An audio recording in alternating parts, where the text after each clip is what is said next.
Começou? Aperta o play no seu bornal. Conecte aí seu Wi-Fi de rapadura. Você está ouvindo o Cordelcast, o podcast onde o gibão de couro ganha conexão com Wi-Fi. Aqui é Juscelino. Aqui é Manuel. E o tema de hoje é o algoritmo. Lê o meu livro favorito, A Literatura na Era Digital, Oportunidades e Ameaças. E a nossa convidada de hoje é declamadora de cordel do TikTok. É estudante do curso de licenciatura interdisciplinar em Educação do Campo, a senhorita Giovana Lucrécia. Olá pessoal, é um prazer participar do Cordelcast dos Matutos, que tanto representa o nosso Nordeste e o curso de licenciatura em Educação do Campo, né? Então eu espero contribuir com o podcast hoje. A pergunta é, a tecnologia está apagando a literatura ou dando a ela uma sobrevivência na era digital? Desde as tábuas de barro aos quilos da vida, o suporte muda, mas a fonte de história continua a mesma. Vamos ver como o Matuto, que é mestre da oralidade, está se virando nesse mar de 0 e 1. Eita, vamos lá, dando oportunidade ao nosso podcast. Senhorita Charlene, para os tempos de hoje, como você enxerga a evolução e o suporte na escrita? Bem, para falar sobre a evolução e o suporte da escrita, primeiramente temos que fazer uma breve contextualização sobre como era antigamente, né? O Matuto, ele gravava os versos na memória, né, e transcrevia para o papel. Hoje em dia, ele digita no bloco de notas do celular, digo isso por mim mesmo, porque às vezes eu também digito no bloco do celular, e grava no TikTok, né? O suporte era a memória do povo, né? E o vento que levava o verso. Então você quer dizer que conforme a evolução da era digital, o suporte mudou da argila para o papiro e do papel para a tela.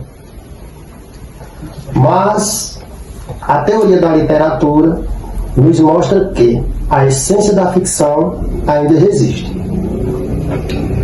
E dito isso,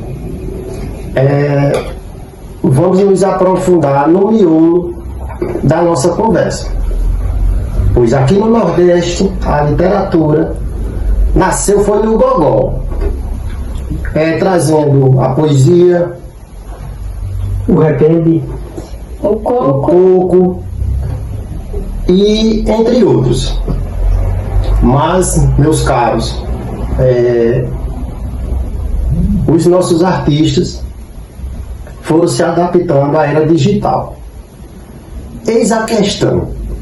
Mas como o Matuto que fazia, como ficou o Matuto que fazia rima na calçada? Senhorita Lucrécia. O Matuto que fazia rima na calçada, ele virou o produtor de cybertexto. Meu amigo Manuel, se aprofunde no tema, meu amigo, porque a roda de conversa está ficando animada e o negócio tem que ficar bacana. É isso aí, meu irmão. E amigo Lucrécia, como o cordel e a poesia oral ou impressa se transformam em cybertexto? Então, o que era contado nas feiras livres, nos mercados públicos, hoje é declamado no TikTok e nas redes sociais, né? A cybercultura, ela não matou Matuto, mas deu a ele voz, né, e um microfone global. Parece até coisa de filme, mas é nada menos do que a nossa própria cultura morando dentro de um site, dentro da rede, né?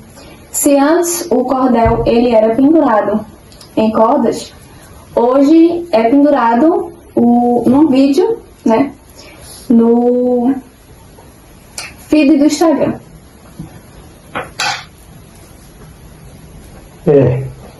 Mas como a rapidez do Stroll combina com a lentidão da rima, isso nós vamos ver agora. Puxa aí uma poesia para nós.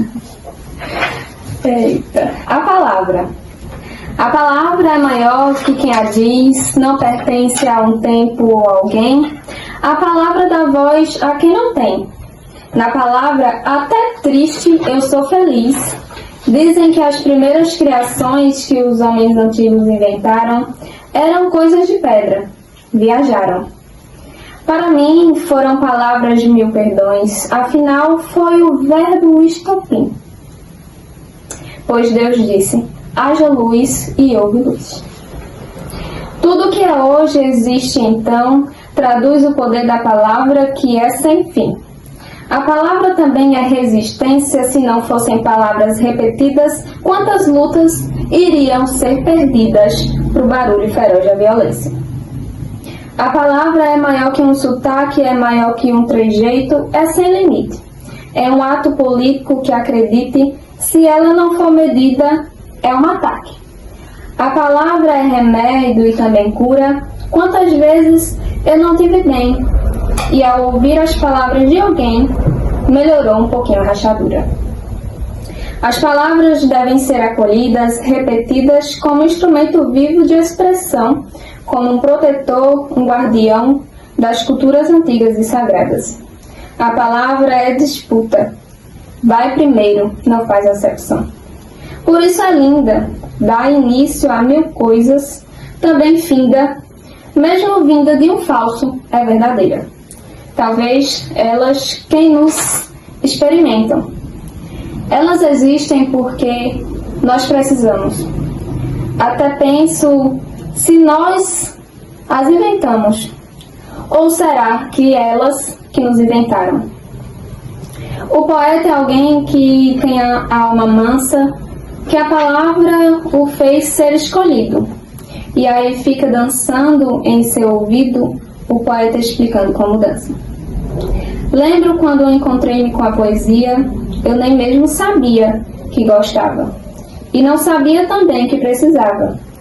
Mas sagaz que ela sabia. Enfim, qualquer dia para nós a vida encerra, voltaremos pro berço da mãe terra. Tudo finda, mas o que é dito não é o poder da palavra. Ela não cessa, rasga o tempo, o espaço se atravessa e nós nos vamos. As palavras ficam. Poetisa.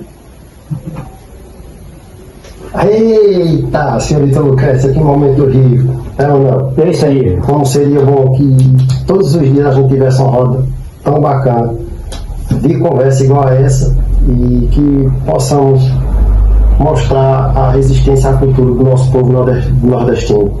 É, meu amigo? É isso aí. Então a gente vamos tentar superar esse combate aqui, esse duelo, não? Vamos dar oportunidade. Vamos ver o que a gente faz aqui.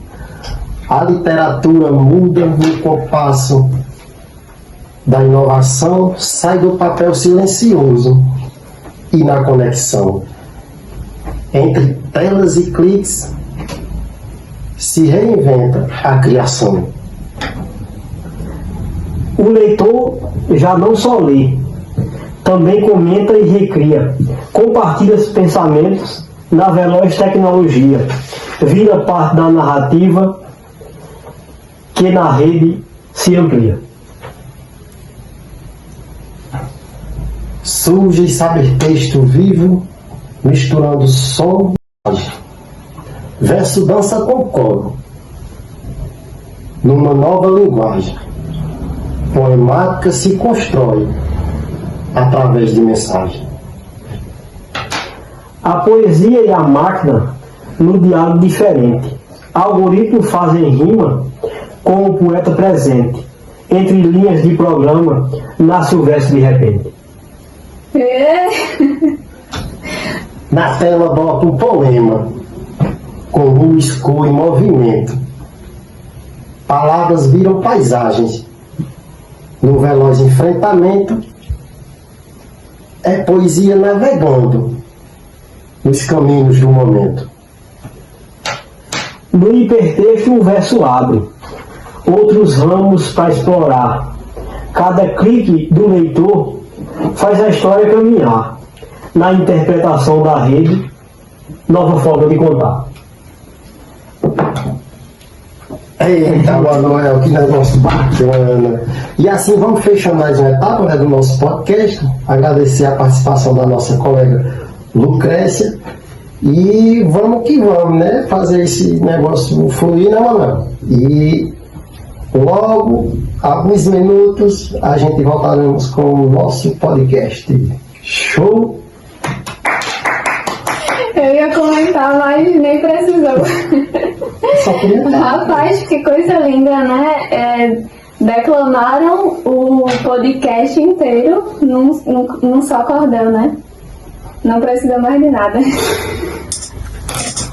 Voltamos com o nosso podcast, né? E o tema agora é o impresso versus o digital, oportunidades e ameaças. Para você, quais seriam as oportunidades e as ameaças?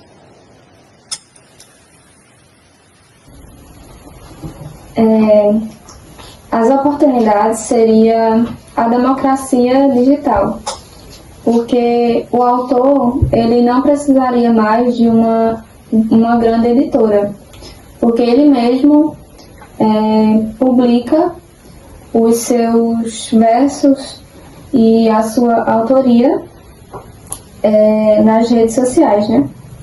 E a ameaça seria a perda de atenção, né? Porque não é a máquina que ameaça, e sim o algoritmo, né? Que quer que a gente leia apenas o que ele quer, né? Tirando o prazer da descoberta literária, né? E aí vem a questão do tema, né? Do podcast de hoje. Será que o algoritmo leu o meu livro favorito? Né? Quando você abre o Instagram, o que vem no feed é o que você mais está consumindo, né? E eis essa pergunta, né? Será que o algoritmo leu o meu livro favorito? Agora vamos falar com quem está na ponta, o professor e o aluno. Como é que a gente faz com essa mistura de literatura e tecnologia, sem perder a nossa identidade com o campo? Senhorita, seria possível você lançar uma estratégia? A estratégia não é somente entregar um tablet na mão do estudante e pedir para ele ler um texto em PDF. É usar a tecnologia como ferramenta de criação, né, a seu favor. Veja só o potencial, né, de ao invés de consumir apenas o que vem de fora, o aluno, né, do nosso semiárido poder criar o seu próprio cordel digital, né, escrever o cordel, gravar com a sua própria voz, com o seu próprio sotaque, né, com a sua própria origem e identidade, né, e usar da tecnologia ao seu favor, né, como, por exemplo, criar imagens, criar estilografias, né, digitais que possam ser vistas em qualquer lugar do mundo, né, com um só clique, né.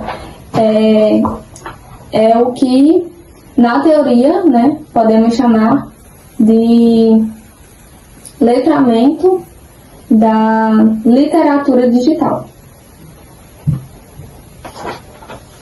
E o que seria, senhorita, um letramento literário digital? Seria mostrar que o saber do matuto, o saber do povo do campo, ocupa um espaço virtual, né? É mostrar que esse povo tem lugar garantido na rede, né? E como seria para a sala de aula? O professor ele deixaria de ser apenas uma entrega, né, de saber, de conteúdo, e passa a ser um mestre de orientação, né, para que os alunos aprendam a ocupar espaços virtuais, né, porque a literatura digital, seja numa aula presencial como numa aula virtual, permite que os jovens, em qualquer lugar que ele esteja, né, aqui em São João do Cariri, em qualquer lugar, dialogue, né, com autores de longe, né, ou que ele mesmo seja o próprio autor em que o mundo precisa ouvir. Pois bem, afinal, a maior tecnologia sempre foi a nossa palavra. E o Wi-Fi é apenas o nosso cavalo que nos carrega para horizontes cada vez mais distantes. Chegamos ao fim da nossa jornada de hoje pelo Cordelcast. Passamos pelas tábuas de argila, cruzamos o sertão da poesia oral e desembarcamos no terreno do cybertexto. Só recapitulando, vimos que a literatura não morre quando o suporte muda, ela se transforma. E o desafio de hoje para nós, na educação do campo, é não deixar que o algoritmo silencie a nossa cultura. E o matuto digital é aquele que usa a rede para imortalizar o seu rebanho e a sua história. E fica aqui o nosso convite, né, aos professores, alunos e ouvintes: não tenham medo da tela, né?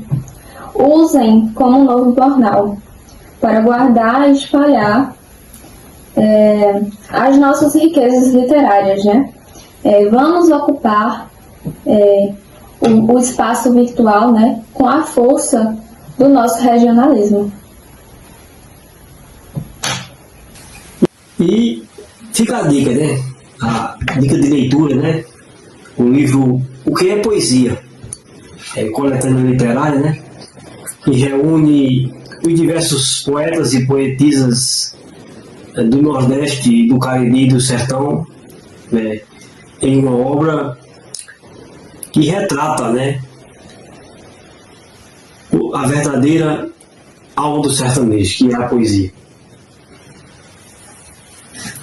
Agradecemos à professora Valéria Andrade, ao professor Rafael Barros pela orientação, a nossa convidada de hoje, a Gil, e a você, ouvinte, que nos acompanhou até aqui. Este podcast foi produzido pela equipe Manuel e Jusilene, da disciplina de Teoria da Literatura, e a colaboradora Gil. O sertão é o mundo, e o mundo agora está a um clique de distância. Tchau, galera!